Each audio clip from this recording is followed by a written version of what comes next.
नमस्कार, मैं राजेश और आप देख रहे हैं न्यूज़ 365। आज एक बार फिर हमारे साथ विजय गीतकार हैं।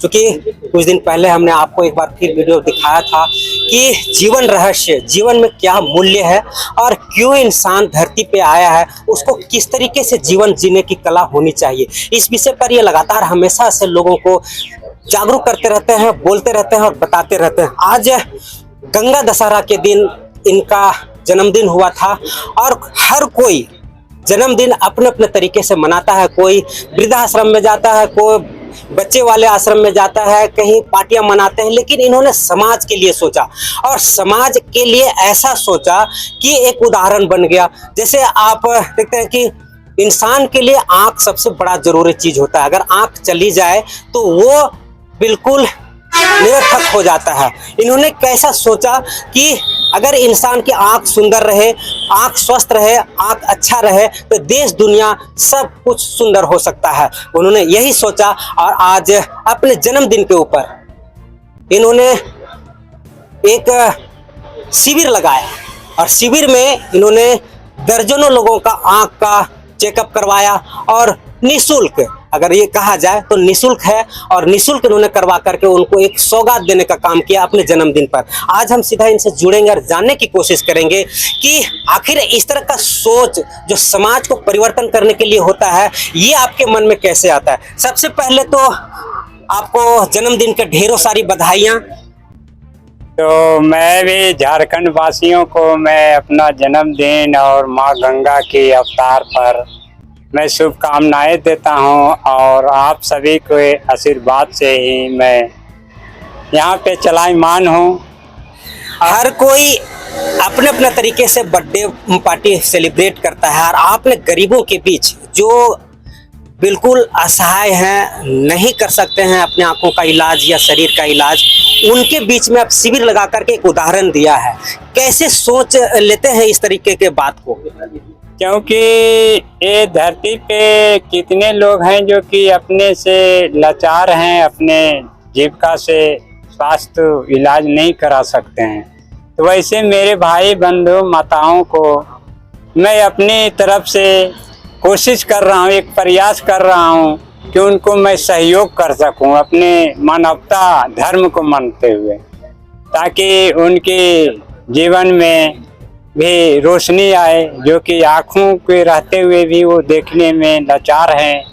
तो मैं एक प्रयास किया हूँ कि उन्हें आँख इंसानों के लिए भगवान का दिया हुआ एक अमूल्य धरोहर है। अगर आँख चली जाए तो संभवतः पुनः प्राप्त नहीं की जा सकती। आप उसे संरक्षण देने का काम किया है। लाखों लोग आज आपको आशीर्वाद दिए होंगे, कैसा महसूस कर रहे हैं आप? मैं तो यही है कि गौरवान्वित महसूस करता हूँ कि मुझे ये अवसर मिला और आप सभी जनता जनार्दन के लोगों में रहते हुए मुझे सौभाग्य की बात है कि मैंने अपने हाथों से शिविर लगवा कर निःशुल्क करीब 40-45 लोगों को, माता बहने भाइयों को मैंने इलाज करवाया निःशुल्क, और आगे भी कराता रहूँगा। बीच बीच में जब जब मेरे ऊपर वाले और आप लोगों की दया होगी तो मैं समय समय पर सहयोग करता रहूँगा। आप लगातार मानवता शब्द का उपयोग करते रहते हैं। आखिर इंसानों मानवता क्या चीज़ है? मानवता के मतलब है कि जो हम लोग जो हैं मानव शरीर में हैं, ये मानव शरीर है और मानव शरीर में आए हैं। शरीर 84 लाख तरह के हुए हैं। जितने भी आप देख रहे हैं पेड़ पौधे, जलचर प्राणी, आकाशीय, पाताल रूपी, जितने भी तरह के मैंने चलायमान जो है जीव जंतु, इसमें 84 लाख के पाए गए हैं। और उसमें हर समय लोग गुलामी की जिंदगी जीते हैं। एक मानव तन है जो कि आज़ादी का जिंदगी है। आप कुछ भी कर सकते हैं, आपको कोई नहीं रोक सकता है। बाकी सब जिंदगी में सब मानव के गुलाम बन के हैं। अब मानव उसे जिस रूप से यूज करे उसे सहन करना पड़ता है। सब कुछ चाहते हुए भी कुछ नहीं कर सकता है। और वो हर जन्म में कसम खाता है ऊपर वाले से कि हे प्रभु, एक बार प्रभु हमें मानव जन्म दीजिए। मैं जितने जुल्म सितम हो रहा है, अत्याचार हर प्राणियों पर, हम लोग के ऊपर, वो मिटा दूंगा। लेकिन होता क्या है, जब ही उन्हें भगवान सुन लेते हैं, एक दिन मानव जन्म मिल जाता है, वो दुनिया की चौकी चौंध में खो जाते हैं। देखा देखी में वो वादे, वो कस्में 84 लाख जो खाए, जो ऊपर वाले से किए प्रकृति से, वो सब भूल जाते हैं। और दुनिया की चौका चौंध में देखा देखी में वो फिर गलत सलत काज करते हैं, खान पान रहन सहन सब अव्यवस्थित करने लगते हैं। उसका कारण है कि उनको तरह तरह के संकटें आते हैं, तरह तरह की चिंताएं आते हैं, तरह तरह के उनको अपमानित होना पड़ता है। यही कारण है कि उन्हें ज्ञान नहीं मिल पाता है अच्छे से। मेन उदाहरण यही है कि वो संगति अच्छे लोगों से करें, ताकि संगत से बुद्ध होता है, संगत से बुद्ध जात है। तो संगति आप जैसे लोगों के साथ करेंगे, आप वैसे निर्माण होना शुरू हो जाएंगे। मानवता अभी के समय में सर्वसार हो रही है, कहीं हत्याएं हो रही हैं, चोरी हो रहे हैं, द्वेष कर रहे हैं, क्लेश हो रहा है, आपसी मतभेद है, बलात्कार हो रहे हैं, बहुएं दहेज के लिए जलाई जा रही हैं। क्या लगता है, आप जिस तरीके का मानवता की बात करते हैं, कहाँ रुकी है, क्या गलती हो चुकी है? सबसे पहले तो मैं अपने खुद को मानवता पेश करूंगा, तो ही मैं किसी को कहूं कि भाई आप भी मानवता धर्म मानिए। अगर ऐसा हर आदमी कर ले तो ये धरती पे मानवता धर्म कायम होते देर नहीं लगेगा। सिर्फ अपने आप को आप कीजिए मेरे दोस्तों, अपने आप को उदाहरण कीजिए मानवता धर्म का, और भ्रष्टाचारियों को मिटाइए। हमें ये जो भगवान दिए हैं ऊपर वाला ये शरीर से सबसे बड़ी संपत्ति कुछ नहीं हो सकता है, और इसे हमें संजोग करके रखना है, ऐसे हमें बचा करके रखना है, फौलाद वाली और स्वच्छ स्वस्थ और निष्पक्ष। कहने का मतलब है कि किसी तरह का दाग हमारे ऊपर ना हो। और मैं जब औलाद तरह से स्वस्थ रहूंगा, आचार से, विचार से, स्वास्थ्य से, ज्ञान से, तो ही मैं किसी का काम आ सकता हूँ। हर लम्हे, हर दुख दर्द को मैं क्षण में मिटा सकता हूँ। ये हमारी अपनी अनुभव है, और मैंने प्राप्त किया हूँ कई वर्षों से, तपस्या करके, किताबें पढ़ के, साधना करके, लोगों के बीच बैठकर, बूढ़े बुजुर्ग जैसे भी हैं उनसे सीख लिया है, और इसे मैं उदाहरण पेश कर रहा हूँ आज उनकी कृपा से, उनकी सीख से। तो मैं यही कहता हूँ कि मेरे दोस्तों, सबसे पहले इंसान को सबसे पहले ज्ञान की ज़रूरत है। अगर ज्ञान उन्हें मिल जाते हैं, शिक्षा सही मिल जाते हैं, तो वो हर संकट को झेल सकते हैं, दुख को सुख में परिवर्तन उनके लिए एक चुटकी के बराबर हो जाएगा। आप लगातार समाज में रहे हैं और लोगों को दुख तकलीफ देखते आते आ रहे हैं, कहाँ चूक हो रही है जो इस विकृति जैसा रूप धारण कर रही है? मानवता जो शब्द है वो बड़ा विचलित कर रही है, कहाँ किसको दोषी मानते हैं आप? सबसे पहले तो हमारे यहाँ शिक्षा प्रणाली ठीक नहीं है। हमारे देश में अनाप शनाप पुस्तकें पढ़ाए जाते हैं, जो शिक्षक हैं वो खुद नहीं शिष्टाचार में है, तो बच्चे को क्या शिष्टाचार सिखाएंगे, क्या ज्ञान देंगे? ना तो उनका पहनावा को पता है, ना तो खान पान की पता है, ना तो समय से स्कूल जाने की पता है। मैंने उनके आम पब्लिक का वो रुपया लेते हैं, लेकिन एक पैसा भी पब्लिक के लिए वो काम नहीं करते हैं। मेरे बगल में विद्यालय है, मैं खुद विद्यालय जाता हूँ, मेरे लड़के बच्चे भी पढ़ते हैं।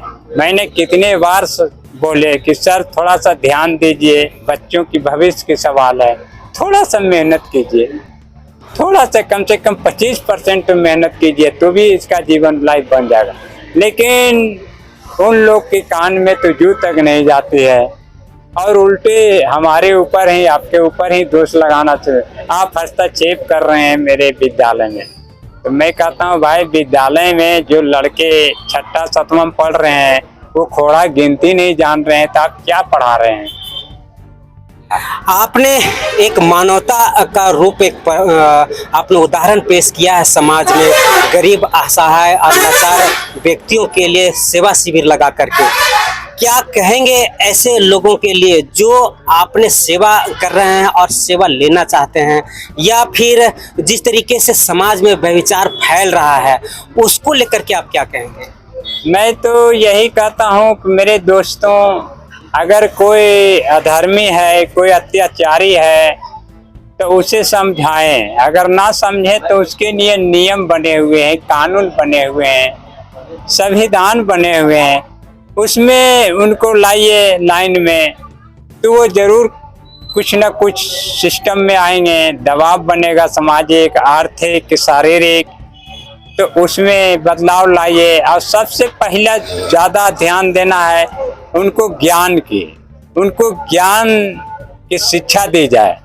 अगर जेल में है तो जेल में भी शिक्षा दिया जाए, अगर कैद में है, समाज में है, बालावस्था में है, युवावस्था में है, वृद्धावस्था में है, हर जगह शिक्षा ज्ञान की सूचना दी जाए, उनको ज्ञान दिया जाए, ताकि उसके जीवन में रोशनी आए और अराजकता, नफरत की भावना को छोड़कर प्यार और सद्भावना, शिष्टाचार के बंधन में बंध जाए। मानवता के लिए, मानवता पर झारखंड वासियों का एक सुंदर सा संदेश। मेरे झारखंड वासियों, मेरे प्रिय, मेरे हृदय में वास करने वाले मेरे मजदूर भाई, जो कि मैं भी एक नीचे तबके से आज मैं यहाँ पहुँचा हूँ। मैं भी, मेरे दोस्त साधारण परिवार में आया था और मैं 5 रुपया से मैंने काम करना शुरू किया हूँ। आज मैं 2000 रुपये तक कमा लेता हूँ एक पर दिन। तो मेरे दोस्तों, मैंने संघर्ष किए, मैंने ज्ञान प्राप्त किए। आज मेरे जीवन में कोई ऐसे घर के काम नहीं है जो कि मैंने नहीं कर सकता। घर की नींव से लेकर के छत तक के, राजमिस्त्री का काम हो, लकड़ी फर्नीचर हो, लोहे की काम हो, और किसी आदमी को भविष्य क्या है वो भी मैं बताता हूँ। उनके हाथ देख करके उसकी आयु बता दूंगा, उन्हें कितने पुत्र हैं, कितने पुत्री हैं, सब मैं बता दूंगा। ये सब अनुभव मैंने प्राप्त की है अपने जीवन में, अच्छे अच्छे संगत से, अच्छे अच्छे पुस्तक पढ़ के, और इसे मैं लोगों को वापस करना चाहता हूँ कि ताकि उनके जीवन में शांति, खुशहाली आए, मानवता पैदा हो, उनके घर परिवार समाज में खुशहाल बने, और उनके जीवन, समाज के जीवन, मेरे जो झारखंड में इतने अत्याचार बढ़ गए हैं, इस पर विराम लग सके। और मेरे झारखंड वासियों, आप पहले मानव हैं। ये जो मानव शरीर है ये मानव है, उसके बाद मैं हिंदू हूँ, मुस्लिम हूँ, सिख हूँ, ईसाई हूँ। पहले हम मानव हैं और मेरी माँ एक है। ये जो धरती से मैं ये जीवन को पालता पोषता हूँ, ये मेरी माँ है। वो आकाश में जो सूर्य है, वायु है, मंडल है, पेड़ पौधे हैं, ये मेरे पिता तुल्य हैं। ये मुझे संरक्षण देते हैं, हमें जीवन देते हैं। अगर वो एक भी पल रुक जाएंगे तो हम लोग चल नहीं पाएंगे, मृत्यु के गोद में सो जाएंगे। तो मेरे दोस्तों, ये माटी और प्रकृति से कभी गद्दारी नहीं करना, और उसके बाद इसको ध्यान में रखते हुए इस माटी का कर्ज उतारने के लिए, इस माटी में जितने भ्रष्टाचारी हो, चाहे मैं क्यों ना रहूं या कोई लेवल पर है, उसको सबक सिखाने का काम ले। जात भाई बात ये सब कुछ ना सोचें। चोर किसी का भाई नहीं होता है, बंधु नहीं होता है।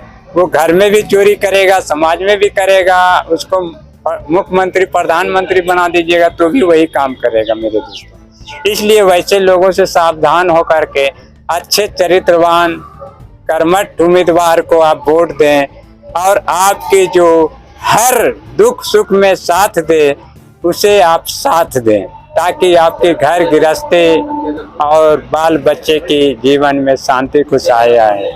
तो मेरे दोस्तों, आपसे निवेदन करता हूँ, मेरे सभी के जितने भी उम्मीदवार हैं, आप एक बार इन्हें मौका दें।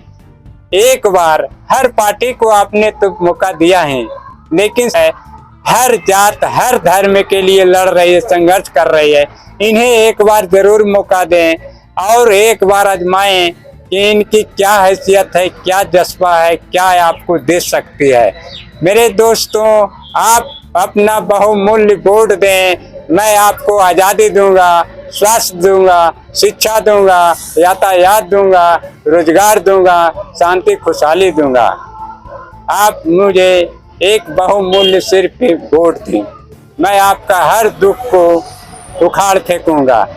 आप इस बात पर गौर करें, अपने लिए नहीं तो अपने बच्चों का मुंह देखिए। क्या आप सोचते हैं कि वो भी यही जिंदगी जिए जो आपने जिया, जो हमने जिया, इतना क्रश करके? कम से कम बच्चों के भविष्य को देखते हुए एक बार वोट दें। और मैं आपका दुख को दूर करने के लिए रात दिन एक पैर पर खड़ा हूँ। और मेरे एक बार अवसर दें।